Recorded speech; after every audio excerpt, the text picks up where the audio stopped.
Welcome to my quick tour of a laundry room on Princess Cruises. You can find laundrettes like this one on passenger decks, and this is on Sky Princess. In here there are facilities to wash, dry and iron your clothes. You could always opt to use the professional laundry service that Princess offers, and I'll leave a link to these prices in the description. The irons are free to use and are particularly handy if you need to press any clothes that you've got creased in your suitcase. A washing machine cycle is around 30 to 35 minutes and the dryer cycles are around 40 to 45 minutes. The washers and dryers need tokens to operate, and if you need detergents or fabric softeners, you can get them here.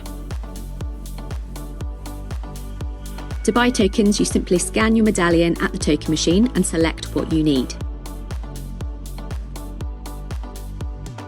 Machines are $3 each and the washing products are $1.50. But if you order the detergent through the medallion app, it's completely free. Just order to your stateroom. You can also order the fabric softener sheets through the app for only $1.25. Check out my channel for more Princess Cruises videos, tours and tips.